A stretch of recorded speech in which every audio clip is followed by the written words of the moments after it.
This afternoon, we're honored to have as our speaker Mr. Bill Nuti, Chairman and Chief Executive Officer of NCR Corporation.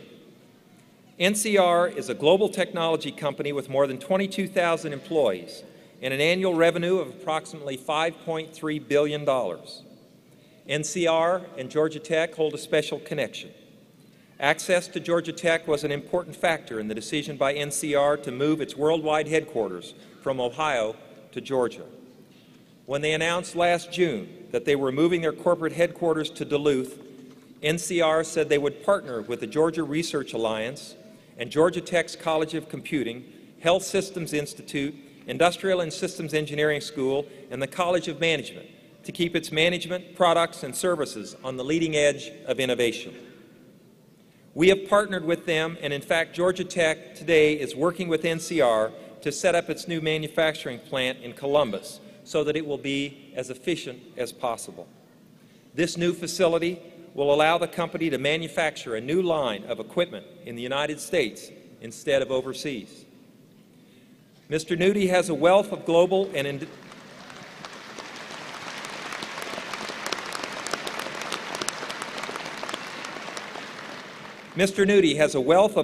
industry-specific experience in high technology. In his first 5 years at NCR, he's led the company to consecutive year-over-year profit improvement every single quarter while growing revenues consistently. NCR stock has appreciated more than 50% during his tenure, and on March 24, 2008, Time magazine had a cover story entitled 10 Ideas That Are Changing the World. It highlighted the global self-service movement as the #2 revolutionary idea and identified Bill Nuti as a thought leader behind this consumer-driven movement. Before joining NCR, he served as president and CEO of Symbol Technologies, where he led a highly successful turnaround effort to return the company to profitability for the first time in 5 years. And before that, he worked in senior leadership positions at Cisco Systems, including Senior Vice President of the company's worldwide service provider operations and Senior Vice President of U.S. theater operations. A member of Sprint Nextel's Board of Directors, Mr. Nuti holds a bachelor's degree in finance and economics from Long Island University. Please join me in welcoming Mr. Bill Nuti.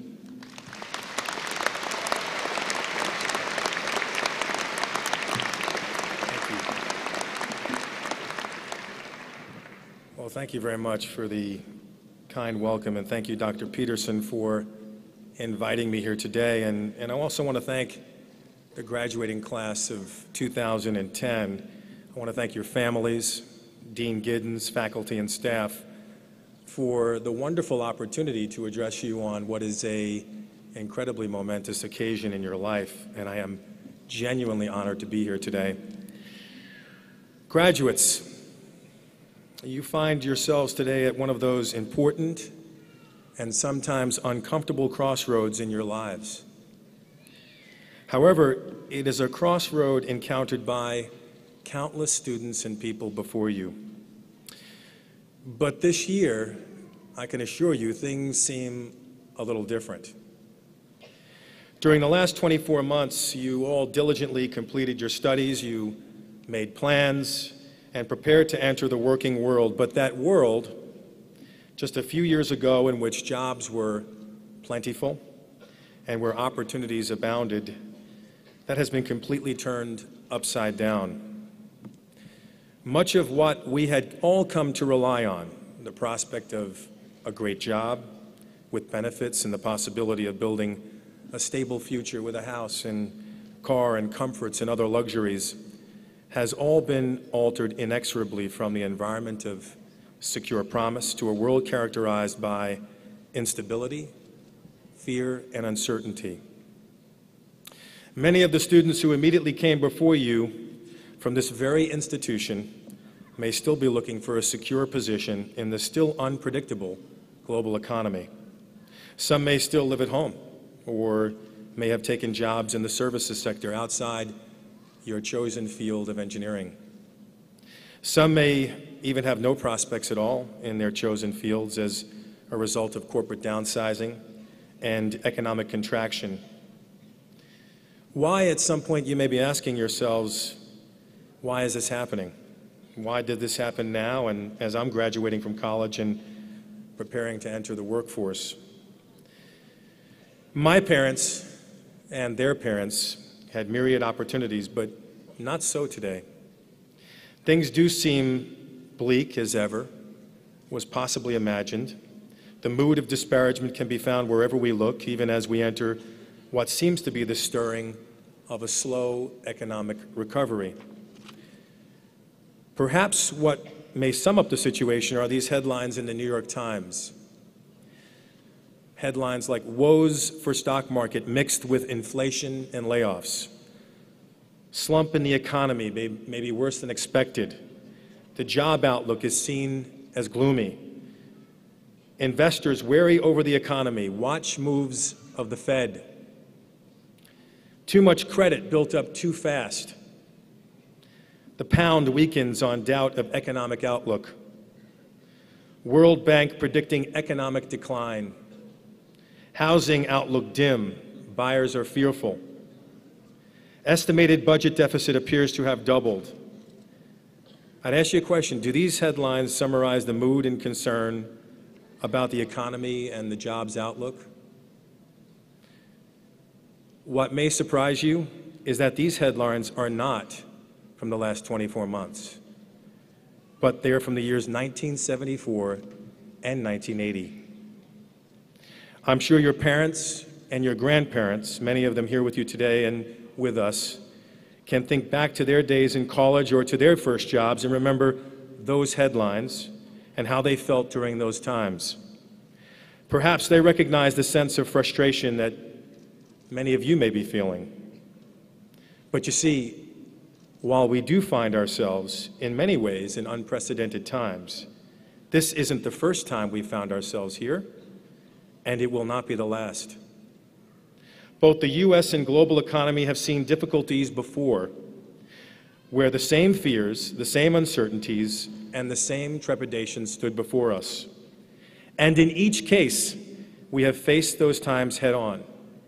Each time, a group of brave, innovative, ambitious graduates mustered up the energy and the courage to not only persevere, but to thrive. Those innovators faced the odds and beat them with sweat equity, creativity, and that special passion that burns inside of winners that never allows them to quit. Who are those innovators?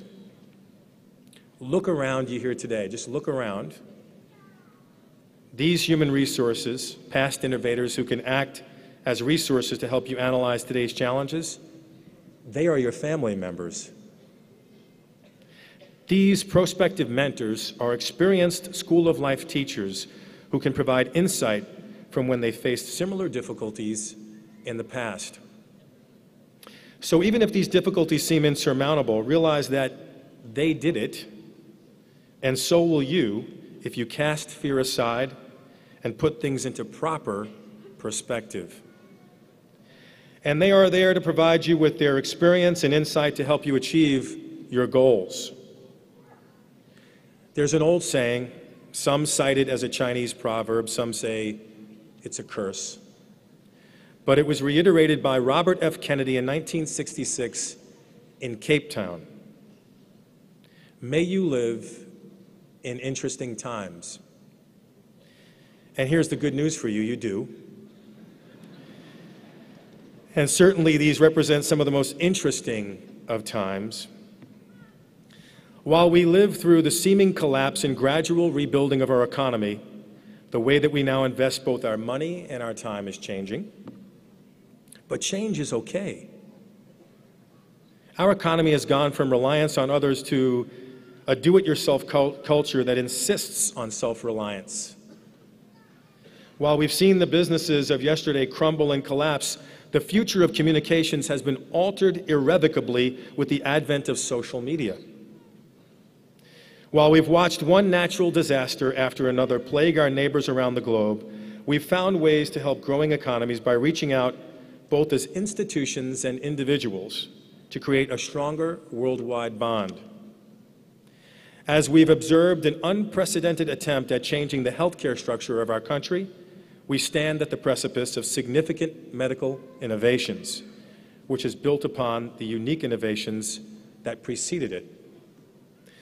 We've lived through inflation so significant in the late 1970s and early 1980s that it caused permanent changes to the prices of literally every good and service, all the while ushering in visionary new solutions that subsequently led to an incredible run of low inflation.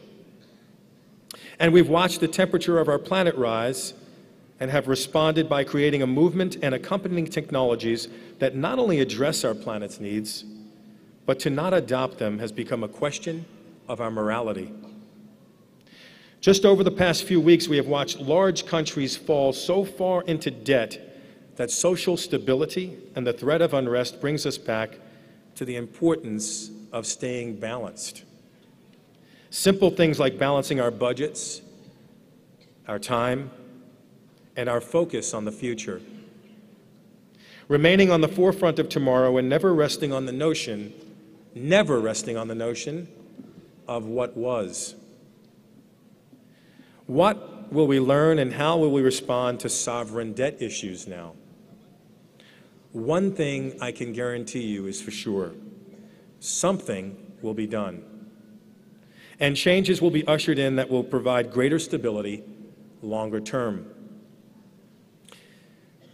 These are indeed interesting times, and it is during interesting times that we have seen the best that innovative thinkers have to offer. It is during interesting times that people cease to settle for the way things have always been done and try to find new and better ways. Not best practice, or copying what has worked for others. Rather, next practice, creating and innovating radical or disruptive new approaches to things. And it is during interesting times that the world changes, and we must, as we always have, change with it. There are many examples of engineers and other innovators who came before you, faced with the option of treading the same beaten path, that of finding a safe job and supporting someone else's vision for modest wages and a safe but relatively uninteresting future, said, no, this isn't for me. During the economic slowdowns of the late 1970s and 80s, 4 pioneering technologists, each of them a recent graduate in their respective field of study, embarked upon inventive careers undaunted by the prevailing climate. Their individual experiences are both instructive and motivational. In 1976, the world of computing and telecommunications was turned upside down by 2 exceptionally creative young men still in their mid-20s. The first, a geeky kid from San Jose named Steve Wozniak, whose father was an electrical engineer, built his first personal microcomputer that February, which was dubbed the Apple. These were made from microprocessors that had just been introduced from Intel and Motorola. His close friend, Steve Jobs, a talkative visionary with a salesman's flair, immediately saw the machine's potential, and within a few months, they had an order for 100 Apple I's, which ran and displayed programs in basic language on a small black and white TV set.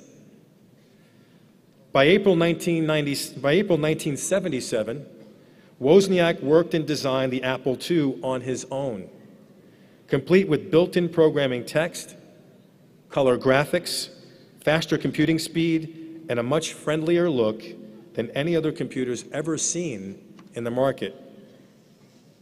That company went on to provide a few other minor innovations you may have heard of in both the computing and entertainment world. Raymond Kurzweil, a 27-year-old computer enthusiast who grew up in Queens, New York, revolutionized the world of speech and print text recognition with his reading machine, which in 1977 imitated perfectly CBS's anchor Walter Cronkite's famous evening sign-off, and that's the way it is, to the delight of a national TV audience of millions of people. A week later, Stevie Wonder bought the first production model of the reading machine and began a lifelong relationship with the inventor that led to the creation in the early 1980s of Kurzweil music systems, a line of music synthesizers that mimicked the sounds of traditional acoustic instruments. This technology became the backbone and was the first time a synthesizer was ever used by Stevie Wonder in the enormously successful, acclaimed double album, Songs in the Key of Life. In the field of medicine and healthcare, a new technological era in medical imaging commenced in July 1977, during a difficult economic slowdown with unprecedented unemployment. A young doctor and physicist named Raymond Damadian switched on a huge, heavy machine that he'd built. Over the course of the next 5 hours, it delivered the first magnetic resonance image of the chest of a living human. Damadian adopted his MRI machine for the first time to probe the workings of living cells, basically performing chemistry on the human body by means of wireless electronics. Within a decade, Damadian's invention had been sized down and honed to create the technology of MRI machines used at every hospital to provide safe, non-invasive images that detect cancer as well as other diseases, and allowing physicians and researchers access to many of the body's secrets. The industrial revolutions that came before brought with them unexpected and undesirable effects on our environment.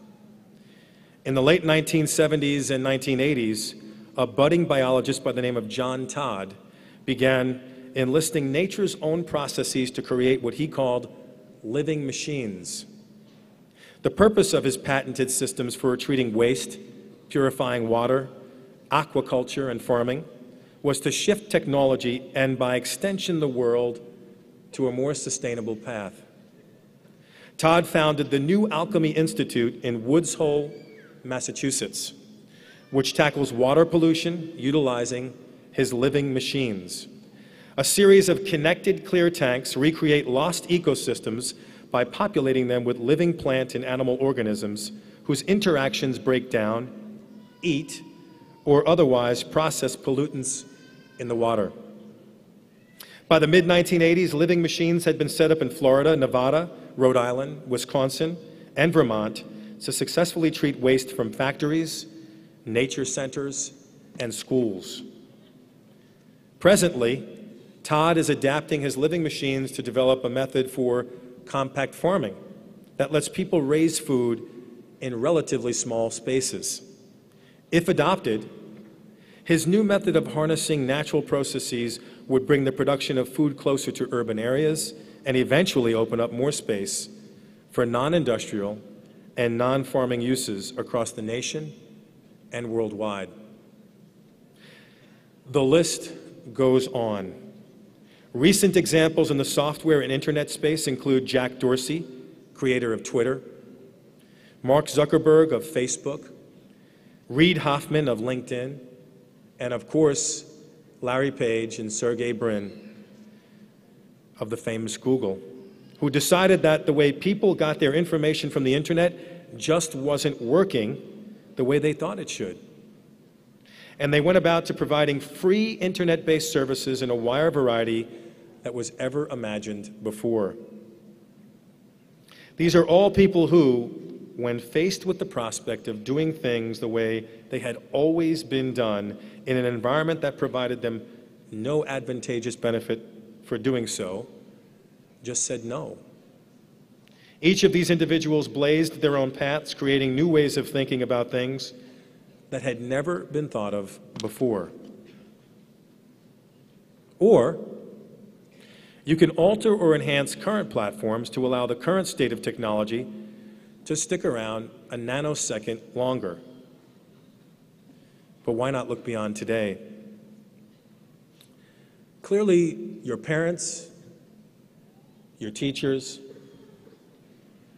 no one expects you to become the next Steve Jobs or Mark Zuckerberg. But the goal I urge you to set for yourselves is to make an impact. Don't worry about becoming the next Jack Dorsey. Become the next you who makes a difference each and every day, who asks him or herself at the end of each week how they can make the next week a little better, who ask themselves how they can make each week a little more productive or a little more creative. By the way, a regular job is a good job to have. And you can make a difference wherever you go in life.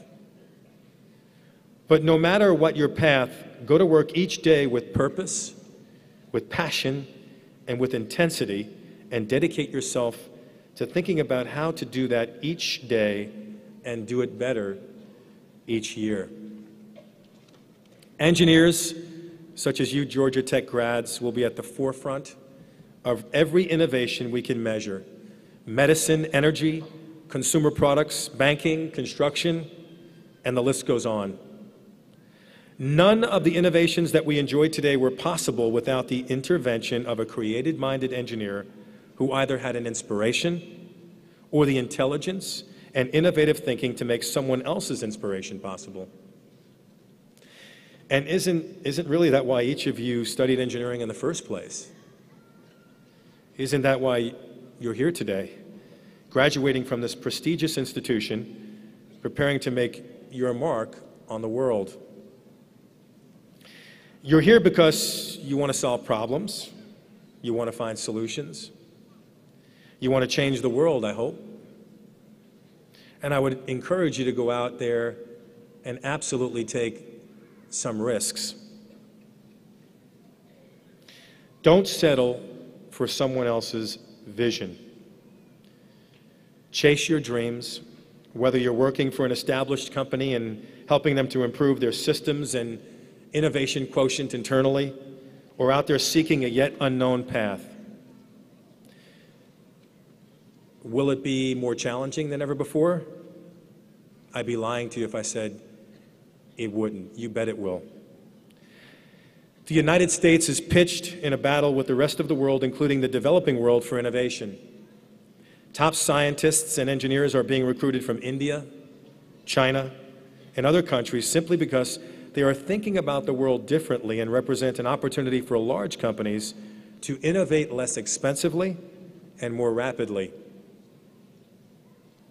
And with fierce foreign competition, even for engineering jobs, comes challenges like lower wages, fewer benefits, higher risks. But just think of the upside. You have nothing to lose and everything to gain by blazing your own path, one unheard of before in your field or maybe in the company that you've chosen to work for. Blazing your own path doesn't have to mean leaving behind the conventions of an established career. But it does mean making the most of each opportunity, each day, each week, so that you can change the way you think about the world and then change the way the world thinks about itself. And you know what? The path to innovation, regardless of economic conditions, is fraught with challenges and pitfalls. But the benefits are actually much sweeter when times are tough. You have an entire world, a brave new world ahead of you. And with endless possibilities, I will guarantee you something: you actually might fail. In fact, most likely, every one of you will experience failure in one way or another. But in failure always comes inspiration, if you let it. And learning from failure is probably the most important ingredient to future success. So regardless of the initial outcome, the work you do today can change the world tomorrow. And again, there's nowhere to go but up. As graduating engineering students, Georgia Tech grads, you have the enviable combination of endless creativity, passion, and the technical expertise to drive dramatic changes with your ideas, inspiration, and effort. For those of you who know where you'll be tomorrow, I wish you the best of luck and congratulate your future employers. May you have great success and lasting prosperity, and may you be an instrument of change and innovation wherever you go. May you join the ranks of prestigious Georgia Tech alumni who went before you, including Robert Mickelson, class of 1974, who received the 2001 Pirelli Award for Robotics, or Robert Kimbrough, class of 1998, who was among the first new candidates selected to undergo astronaut training following the Space Shuttle Columbia disaster, or Krishna Bharat, class of 1996 and creator of Google News, Michael Arad, class of 1999 and designer architect of the World Trade Center Memorial in New York City, and Chris Spears, class of 2001 and co-founder of Atlanta-based software company Arc Systems. And for those of you in the class of 2010 at the Georgia Institute of Technology who are contemplating another path, I urge you to go for it. Reach for the stars. Blaze your own path. Don't follow someone else's dreams. Dream your own and just make it happen. And never forget, never ever forget, never stop dreaming. Don't forget to take that valuable time each day to inspire yourself by allowing yourself to dream. Innovate us into a new world paradigm that you help shape.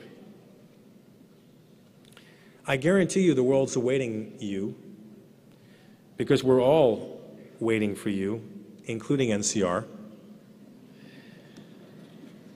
Take command of your lives and your careers, for this is a crossroad that I'm confident you will conquer with the right attitude, perseverance, and plain old hard work.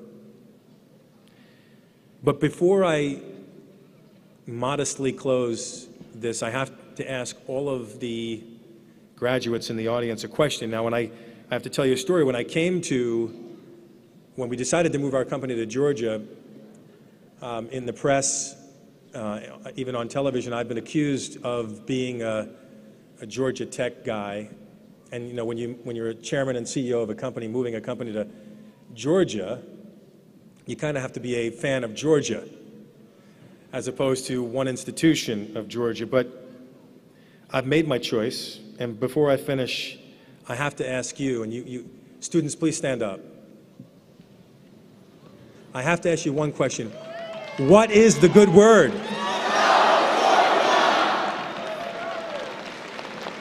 Thank you so much. I wish you all the best of luck. Congratulations again to you and your families. Moms, happy Mother's Day.